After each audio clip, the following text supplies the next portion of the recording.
আশা করছি তোমরা সবাই ভালো আছো। তোমাদের সবাইকে জানাই শুভ সকাল। অনেক দিন পর একটা স্টাডি ব্লগ নিয়ে চলে এসেছি। আর এই স্টাডি ব্লগটা আর 5টা সাধারণ স্টাডি ব্লগের মতো নয়। আজকে আমি পড়তে পড়তে আমার কিছু না বলা মনের কথা তোমাদের সাথে আমি শেয়ার করতে চাই। বাইরে থেকে হয়তো মনে হয় জীবনটা খুব সহজ, শুধু টেবিল চেয়ারে বসে বইয়ের পাতা উল্টানো। কিন্তু এই 4টে দেয়ালের মাঝে যে কতটা একাকিত্ব, কতটা মানসিক চাপ লুকিয়ে থাকে সেটা শুধু একজন শিক্ষার্থীরাই বোঝে। কেরিয়ার গড়ার তাগিদে পরিবারের প্রত্যাশা আর নিজের স্বপ্নের যে বোঝা, সব মিলিয়ে মাঝে মাঝে বড্ড ক্লান্ত লাগে। মনে হয় সত্যি কি পারবো, মানে কি বলবো, এতটা হতাশা হয়ে পড়ি যে সব কিছু ভাবি যে ছেড়ে দিই। কিন্তু পরক্ষণেই মনে হয় যে স্বপ্নটা বুকে নিয়ে পথ চলা শুরু করেছিলাম তাকে এত সহজে হেরে যেতে দেওয়া যায় না। জীবন আমাদের পরীক্ষা নেবে, আর এই পড়ার টেবিলটাই তো আমাদের যুদ্ধক্ষেত্র। ক্লান্তি আসবে, মন খারাপ হবে, কিন্তু থেমে যাওয়া চলবে না। একটু ব্রেক নেবো, নিজেকে গুছিয়ে নেবো, তারপর আবার লড়াইয়ে ফিরবো। তোমাদের মধ্যেও যারা আজ কোনো না কোনো কারণে মন খারাপ করে আছো বা ফোকাস করতে পারছো না, তাদের শুধু এইটুকুই বলবো, তুমি একা নও। আমরা সবাই কোনো না কোনোভাবে লড়াই করছি। নিজের উপর বিশ্বাস হারিও না, একদিন আমাদের এই পরিশ্রমটা শেষটা খুব সুন্দর হবে। আসলে আমরা যখন সোশ্যাল মিডিয়া বা কোনো ইউটিউবে স্টাডি ব্লগ দেখি কারো, তখন মানে সব কিছু কত পারফেক্ট লাগে, তাই না? পড়ার টেবিল, সুন্দর নোটস, মানে ঘন্টার পর ঘন্টা 1 ঘন্টা মানে পড়ে যাচ্ছে টানা। কিন্তু সত্যি বলতে ক্যামেরার পেছনে যে গল্পটা সবসময় এত গোছানো হয় না। আমরা অনেক দিন এমন যাই, মানে আমারও অনেক দিন এমন যায় যেদিন বই খুলতে ইচ্ছা করে না, মনে হয় এত খাটছি তাও কেন মনের মতো রেজাল্ট পাচ্ছি না। দিন শেষে নিজেকে একটাই কথা বোঝাই যে যেখানেই থামবো সেখান থেকেই পিছিয়ে পড়বো। আজকে আমি সকালবেলায় আমি ম্যাথ পড়ছিলাম, কারণ যেই জিনিসটা কঠিন সেটা সকালের দিকে করলে আমাদের মাথায় মানে ভালো করে ঢোকে। আর আমি পিওয়াইকিউ ম্যাথ প্র্যাকটিস করছিলাম এনটিপিসির গ্রুপ ডি, মানে আমার যে টেক্সট বুক থেকে যে অ্যাপ থেকে যে বুকটা নিয়েছিলাম অনেক আগেই। ইদানিং আমার একটা জিনিস খুব ফিল হয়, আমাদের ওপর চারপাশের একটা অদ্ভুত প্রেশার থাকে, তাই না? ফ্যামিলি এক্সপেকটেশন, তারপর কেরিয়ারের চিন্তা, আবার তার উপর বন্ধুবান্ধব বা চেনা পরিচিতিদের সাকসেস দেখে নিজেদের ছোট মনে হওয়া। মাঝে মাঝে মাঝরাতে ঘুম ভেঙে যায় এই ভেবে যে আমি কি আদৌ পারবো, আমার লাইফটা ঠিকঠাক এগোচ্ছে তো। আমি জানি আমাদের মধ্যেও অনেকেই ঠিক এরকম পরিস্থিতির মধ্যে যে যাচ্ছ, বিশেষ করে যারা কোনো বড় পরীক্ষার প্রস্তুতি নিচ্ছ বা লাইফে একটা স্ট্রাগলিং পেজের মধ্যে আছো। একটা জিনিস খুব ভালোভাবে বুঝতে পেরেছি, তুলনা জিনিসটা আমাদের ভিতরে শান্তি কেড়ে নেয়।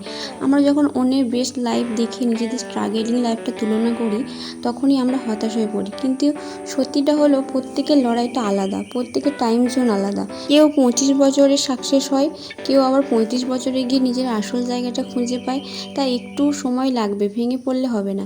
এই যে তুমি প্রতিদিন নিজের অলসতা কাটিয়ে সব কষ্ট ভুলে পড়ার টেবিলে এসে বসছো, এটাই মানে তোমার কাছে সবচেয়ে বড় জয়। তাই চেষ্টা করতে হবে। চেষ্টা হচ্ছে সবথেকে বড়, মানে জীবনের এগিয়ে যাওয়ার মানে বড় একটা কি বলবো, মানে একটা হাতিয়ার। আজকে ম্যাথ করে নেওয়ার পর তারপরে আমি কারেন্ট অ্যাফেয়ার্সটা পড়ছিলাম, 2024-এর অ্যাওয়ার্ড, তারপরে স্পোর্ট অ্যাওয়ার্ডসগুলো পড়ছিলাম।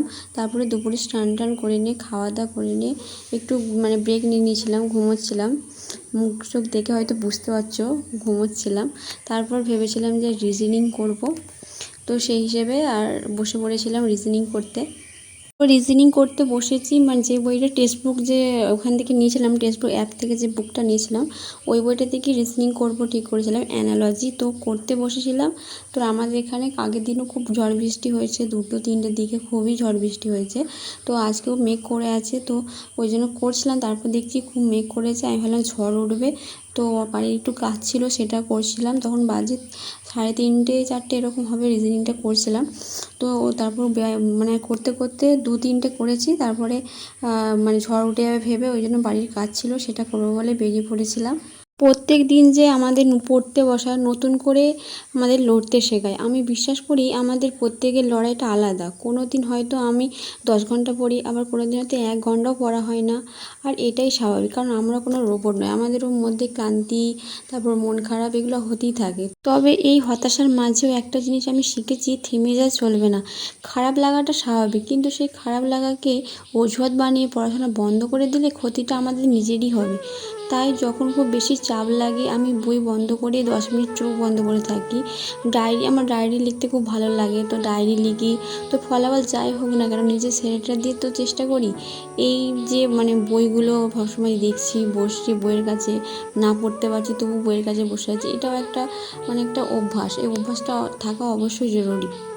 এদেরকে তো বললাম যে ঝড় উঠবে বলে, তারপর রিজনিং করতে করতে রেখে দিয়েছিলাম, যে বাড়ির কাজ করছিলাম, দিয়ে দেখলাম যে তখন আর ঝড় ওঠেনি, মেঘটা অনেকটা কেটে গেছে, বাট মেঘলা হয়েছিল, দেখতে বেশ দারুণ লাগছিলো। তখন আর মন বসছিল না যে পড়তে বসি, দিয়ে একটু মাঠের দিকে পুকুর পাড়ের দিকে এসেছিলাম ঘুরতে। তো অনেকক্ষণ ভালো লাগছিলো। সারাদিন একটা ঘরের মধ্যে বন্দিও থাকা ভালো লাগে না, ওই জন্য বিকেলবেলার দিকে যখন ইউনিভার্সিটি যাই না তখন একটু বিকেলবেলার দিকে পুকুর পাড়ের দিকে বা মাঠের দিকে যাই ঘুরতে।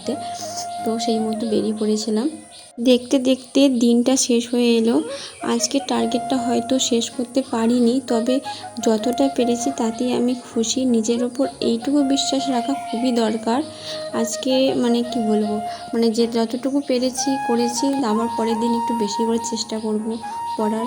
আজকের এই ছোট্ট ব্লগটা তোমাদের কেমন লাগলো? আমার এই যে কথাগুলো আমি বললাম, তোমাদের মনের সাথে কি পজিটিভ তোমাদের মনে কি পজিটিভ এনে থাকে, তবে এই ভিডিওটা আমার বানানো সার্থক হয়েছে। আমরা কেউই পারফেক্ট নয়, আমরা প্রতিদিন একটু একটু করে নিজেদের সেরাটা দেওয়ার চেষ্টা করতেই পারি। তারপরে বিকেলবেলায় পুকুর পাড় থেকে ঘুরে নিয়ে আবার বাড়ি চলে গেছিলাম। দিয়ে বাড়িতে সন্ধ্যায় একটু কিছু খেয়ে নিয়ে, মুড়ি খেয়ে নিয়ে আবার যে রিজনিং করাটা বাকি ছিল সেটা আবার করতে বসে পড়েছিলাম। তো যাই হোক, আজকের দিনটা তোমাদের কেমন কাটলো অবশ্যই যদি আমার সাথে শেয়ার করতে চাও অবশ্যই আমার কমেন্ট সেকশানে জানিও। তো আমি দেখবো কমেন্টগুলো, তোমরা যদি কমেন্ট করো। তো ভালো থাকবে তোমরা সবাই, সুস্থ থাকবে, আর নিজের স্বপ্নের দিকে এগিয়ে চলবে, কখনো থেমে যাবে না। জীবন সহজ নয়, কঠিন পরিস্থিতিকে মেনে নিতে হবে, কিন্তু থামলে চলবে না। যখনই থামবে সেই যত থামবে ততই পিছিয়ে পড়বে। তো যাই হোক, ভিডিওটা এই পর্যন্তই। কেমন লাগলো জানিও। দেখা হচ্ছে নেক্সট ভিডিওতে। টাটা।